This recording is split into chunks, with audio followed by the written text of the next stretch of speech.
எரிபொருள் தொடர்பில் வெளியான விசேட வர்த்தமானி. இஸ்ரேலில் 10,000 தொழில் கோட்டா இல்லாமல் போகும் நிலை. சிக்கலில் இலங்கையர்கள்.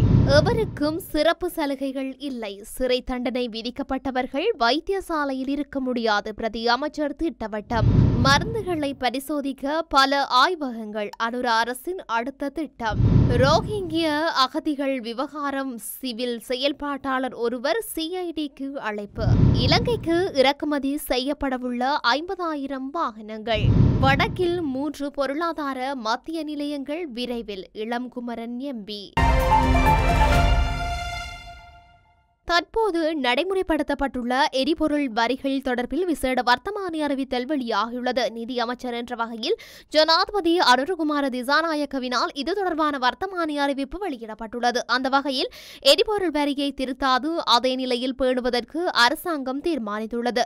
2024 ஜனவரி 1ஆம் தேதி முதல் 1 லிட்டர் பெட்ரோலுக்கு 72 ரூபாவும், 1 லிட்டர் ஓட்டோ டீசலுக்கு 50 ரூபாவும், சூப்பர் டீசலுக்கு 57 ரூபாவும் வரியாக விடப்படுகின்றது. இந்த நிலையில் ஜனாதிபதி வெளியிட்ட வர்த்தமானி அறிவிப்பின்படி 2025 ஜனவரி 11ஆம் தேதி முதல் தொடர்புடைய வரிகள் அதே முறையில் பேணுவதற்கு முடிவெடுக்கப்பட்டுள்ளது. இஸ்ரேலில் விவசாயத்துறையில் 10,000 தொழில் வாய்ப்பு எமது நாட்டுக்கு இல்லாமல் போயுள்ளதாக இலங்கை வெளிநாட்டு வேலைவாய்ப்பு பணியகத்தின் தலைவர் ஹோஷல் விக்ரமசிங்க தெரிவித்துள்ளார். இது தொடர்பாக அவர் ஊடகங்களுக்கு கருத்து தெரிவிக்கையிலேயே இவ்வாறு தெரிவித்துள்ளார். இஸ்ரேலில் விவசாய தொழிலுக்கு எந்த தகுதியும் இல்லாத நபர்கள் கடந்த அரசாங்கத்தின் அரசியல்வாதிகள் அனுப்பியுள்ளனர். அதனால் குறித்த நபர்கள் அவர்கள் தொழில் புரிந்த இடங்களில் இருந்து தப்பிச் சென்று வேறு தொழில்களில் ஈடுபட்டு வருவதால் இஸ்ரேலில் விவசாயத்துறையில் 10,000 தொழில் கோட்டா எமது நாட்டுக்கு இல்லாமல் போயுள்ளது. பணியகத்துக்கும் அழுத்தங்களை பிரயோகித்து அரசியல்வாதிகள் தங்களுக்கு தேவையானவர்களை இவ்வாறு அனுப்பியிருக்கின்றார்கள். இவ்வாறு செயற்பட்டால் நாடு என்ற வகையில் நாங்கள் அவ்வாறு தொழில் சந்தையை பாதுகாத்துக் கொள்ள முடியும். அதனால் இது தொடர்பில் நாங்கள் முறையான நடவடிக்கை எடுப்போம். இதேவேளை அனைத்து பிரச்சினைகள் தொடர்பாகவும் கலந்துரையாடி இந்த தொழில் கோட்டாவை பெற்றுக்கொள்ள வேலை திட்டம் ஒன்றை தயாரிக்க தீர்மானித்துள்ளோம் என அவர் மேலும் தெரிவித்துள்ளார். சட்டத்தின் முன் அனைவரும் சமமாக மதிக்கப்படுவார்கள். எவருக்கும் சிறப்பு சலுகைகள் வழங்கப்பட மாட்டாது. நீதிமன்ற தீர்ப்புக்கு அமைய சிறைச்சாலையில் இருக்க வேண்டியவர்கள் சிறைச்சாலையில் இருக்க வேண்டும் என பொதுமக்கள் பாதுகாப்பு மற்றும் பாராளுமன்ற அலுவல்கள் பிரதி அமைச்சர் சுனில் வட்டகல தெரிவித்துள்ளார். கொழும்பில் நேற்று நடைபெற்ற ஊடகவியலாளர் சந்திப்பின் போது மேற்கொண்டவாறு குறிப்பிட்டுள்ளார். அரசியல் அமைப்பின் 12 பிரிவின் பிரகாரம் சட்டத்தின் முன் அனைவரும் சமமாக மதிக்கப்பட வேண்டும். கடந்த காலங்களில் நீதிமன்றத்துக்கு நடந்து செல்லும் அரசியல்வாதி நீதிமன்ற தீர்ப்பின் பின்னர் வைத்தியசாலையில் அனுமதிக்கப்படுவார். நீதிமன்ற தீர்ப்புக்கு அமைய சிறைச்சாலையில் இருக்க வேண்டியவர்கள் சிறையில் இருக்க வேண்டும். அதனை விடுத்து வைத்தியசாலையில் சுகபோகமாக இருக்க முடியாது.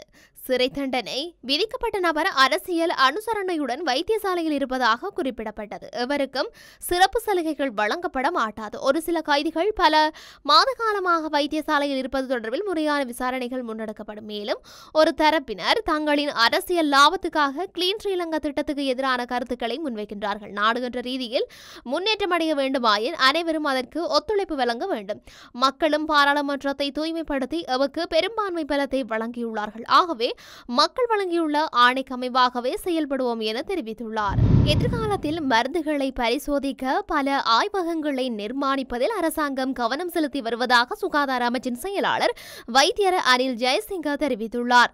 கண்டியில் ஊடகங்களிடம் கருத்து வெளியிட்ட அவர் மேலும் தெரிவிக்கையில், கருப்பு பட்டியலில் உள்ள ஒரு நிறுவனத்தால் மருந்துகள் இறக்குமதி செய்யப்படுவதாக முன்வைக்கப்பட்ட குற்றச்சாட்டுகள் குறித்து விசாரணை நடத்த எதிர்பார்ப்பதாகவும் அவர் தெரிவித்திருந்தார். சுகாதார நிலைமைகள் மதிப்பிடப்படும் பல்வேறு நேரங்களில் இந்த சோதனைகள் செய்யப்பட வேண்டும். ஆனால் முறைப்பாடுகள் இருந்தால் மட்டுமே நாங்கள் அதை தொடர்கின்றோம். அது போதாது. அரசாங்கம் இப்போது இலங்கையில் 1 அல்லது 2 ஆய்வகங்களை நிறுவுவதில் கவனம் செலுத்தியுள்ளது என்றார்.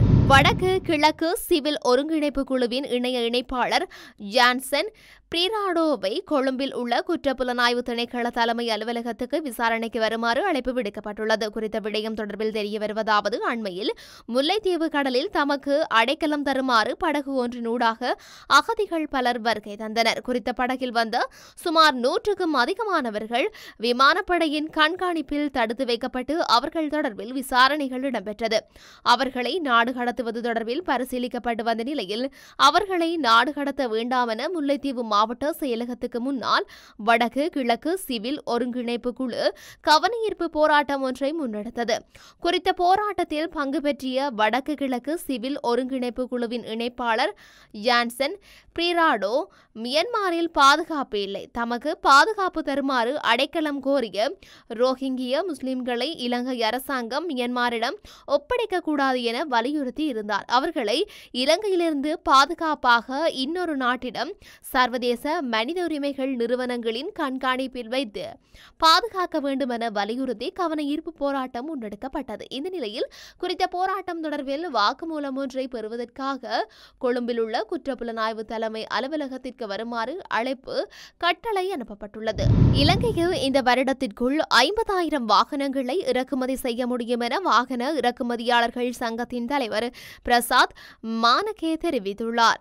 கடந்த 5 வருடமாக காணப்பட்ட வாகன இறக்குமதிக்கான தடை எதிர்வரும் பிப்ரவரி மாதம் தளர்த்தப்படவுள்ள நிலையில் தற்போது புதிய வரி கொள்கைகளுக்கு மேலாக வாகன இறக்குமதிக்கான ஏனைய அனைத்து வரிகளும் சேர்க்கப்பட்ட பின்னரான முழு வரியானது 500% அதிகரிக்கக்கூடும் என அவர் மேலும் சுட்டிக்காட்டியுள்ளார். இதேவேளை எதிர்வரும் பிப்ரவரி மாதம் முதல் இறக்குமதி செய்யப்படும் வாகனங்களுக்கான வரி கொள்கைகளை அரசாங்கம் அறிவித்திருந்தாலும் அதன் நன்மைகள் வாகன விற்பனையாளர்களால் அநீதியான முறையில் பெற்றுக் கொள்ளப்படும் என பொருளியல் நிபுணர்கள் தெரிவிக்கின்றனர். இந்த நிலைமையை கட்டுப்படுத்துவதற்கு அரசாங்கம் தலையிட வேண்டும் என அவர்கள் வலியுறுத்தியுள்ளனர். அத்துடன் எதிர்வரும் பிப்ரவரி மாதம் முதல் இறக்குமதி செய்யப்படும் அனைத்து வாகனங்களுக்கும் அரசாங்கம் அறிவிக்கும் வரி விகிதங்களால் நுகர்வோர் பயனடைய மாட்டார்கள் என பேராதனை பல்கலைக்கழகத்தின் பொருளியல் துறை சிரேஷ்ட பேராசிரியர் வசந்த அத்துக்கோரல தெரிவித்துள்ளார். இதுகுறித்து அவர் மேலும் தெரிவிக்கையில், தற்போதுள்ள வரி கொள்கைக்கு முன்னர் இருந்த வரி கொள்கைக்கும் பாரிய வித்தியாசங்கள் இல்லை. இறக்குமதி செய்யப்படும் வாகனங்களுக்கான வரிகள் சாதாரணமாக 300%க்கும் 400%க்கும் இடையில் உள்ளது. இந்த நிலையில் வாகன விற்பனையாளர்கள் வாகன சந்தையில் பாரிய மாஃபியாவை முன்னெடுத்து வருகின்றனர். அத்துடன் குறிப்பிட்ட சில வாகனங்களுக்கான விலை முகாமத்துவத்தை பேணி வருகின்றனர். இதன் காரணமாக நுகர்வோர் பயனடைய மாட்டார்கள். ஆகையால் தற்போதுள்ள வரி கொள்கைக்கு அமைய வர்த்தகர்களும் இடைத்தரகர்களுமே பயனடைவார்கள் என வசந்த அத்துக்கோரல தெரிவித்துள்ளார்.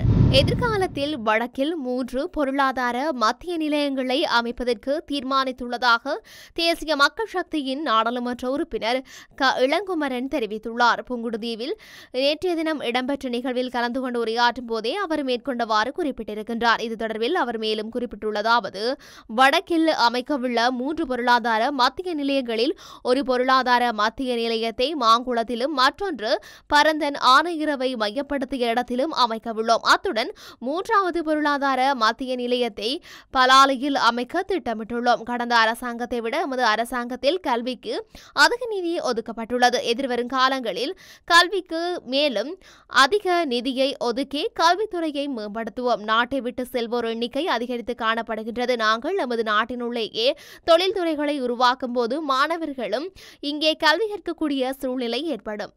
தங்கத்தீவாக இருந்த தீவகம் கடந்த ஆட்சியாளர்களின் திறனற்ற ஆட்சி காரணமாக தகரத்தீவாக மாற்றம் பெற்றுள்ளது. சுற்றுலாத்துறை தீவகத்தில் அபிவிருத்தி செய்வதனூடாக வருமானத்தை ஈட்டிக்கொள்ளும் இடமாக மாற்றுவதனூடாக தீவகம் மீண்டும் செந்தளிப்பு பெறும் என்பதுடன் தீவகத்தை மீண்டும் தங்கத்தீவாக மிளிர வைப்போம். தொழில்துறையை இங்கேயே உருவாக்கி உழைத்து உண்ணக்கூடிய ஒரு நிலையை உருவாக்குவோம். கடந்த காலத்தில் மனித வளம் சிறந்த முகாமித்துவம் இல்லாமையால் வீணடிக்கப்பட்டது. ஆனால் இனி நாங்கள் மனித வளத்தை சிறந்த முறையில் திட்டமிட்டு நிர்வகித்து நாட்டை கட்டியெழுப்புவோம் என அவர் தெரிவித்துள்ளார்.